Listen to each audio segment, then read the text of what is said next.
परमपिता परमात्मा और उनकी सभी पवित्र आत्माओं को नमस्कार।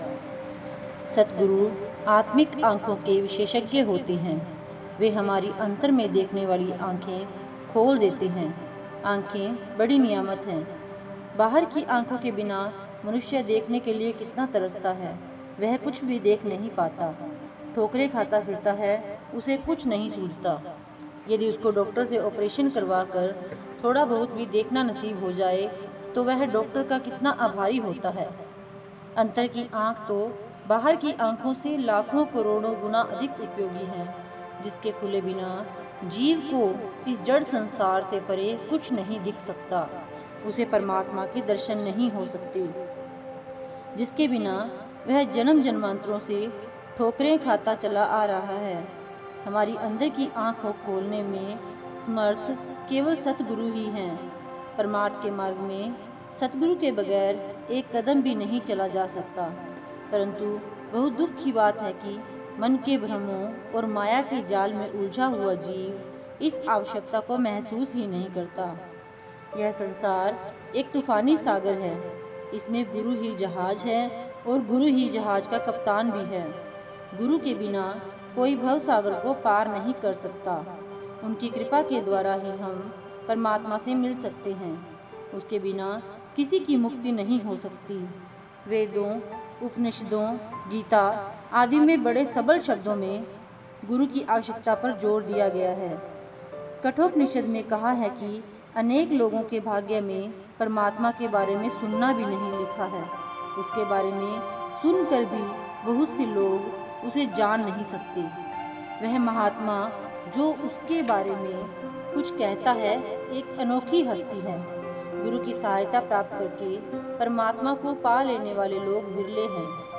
आगे कहा है कि अधूरे गुरु के समझाने पर परमात्मा को नहीं जाना जा सकता, चाहे उसका कोई कितना ही चिंतन करे। जब तक किसी पूर्ण गुरु से तू उपदेश नहीं लेगा उसे पा नहीं सकेगा, क्योंकि वह इतना सूक्ष्म है कि तर्क और विचार की सीमा में नहीं आ सकता।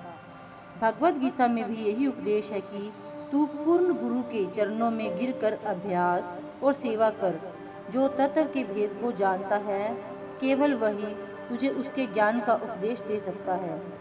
संसार की सब धर्म पुस्तकों को खोज कर देख लें, वे सब एक ही बात पुकार कर कहती हैं कि बिना गुरु के किसी को मुक्ति नहीं मिलती। आत्मा पर 3 शरीरों के आवरण हैं, स्थूल, सूक्ष्म और कारण। इनके द्वारा यह स्थूल, सूक्ष्म और कारण मंडलों में जा सकती है, पर इसका निज घर तीनों मंडलों के पार चौथे लोक में है। पहले तो स्थूल संसार में जीव को फंसाने के लिए बड़े फंदे और रुकावटें हैं। यदि सूक्ष्म देश में जाए तो वहाँ इतने उलझाने वाले तथा मन को हरने और गिरा देने वाले सामान हैं कि उनसे जीव का बचना अति कठिन है। कारण देश की बाधाएं तो और भी अधिक सूक्ष्म और छलपूर्ण हैं।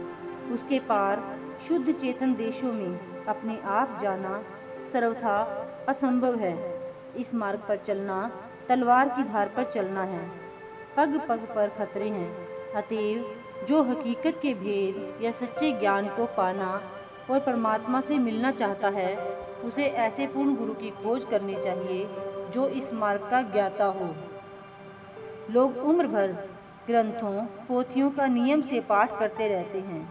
वे ज्ञानी तो बन जाते हैं, पर उनमें आत्मज्ञान नाम मात्र को भी नहीं होता। ग्रंथों, पोथियों पर विचार करने से और महात्माओं के जीवन वृत्तांत पढ़ने से परमार्थ का शौक पैदा हो सकता है, उनके सिद्धांतों की कुछ समझ आ सकती है, पर हमारे आत्मिक जीवन की जागृति और विकास नहीं हो सकता। यह आध्यात्मिक जीवन दान हमें केवल किसी आत्मिक जीवन प्राप्त हस्ती से ही मिल सकता है। करोड़ों वर्षों तक भी धर्म पुस्तकों को पढ़ने, उन पर विचार करने और उनकी पूजा करने से आत्मज्ञान प्राप्त नहीं हो सकता, क्योंकि आत्मज्ञान पढ़ाया या सिखाया नहीं जा सकता। यह तो एक चेतन स्पर्श है जो किसी आत्मदर्शी पुरुष से ही प्राप्त हो सकता है। संतों की शिक्षा पढ़ने पढ़ाने से प्राप्त नहीं होती, वह तो उनकी कृपा से अंतर में प्रकट होती है। वह केवल जानने की ही वस्तु नहीं, वह अनुभव करने की चीज है।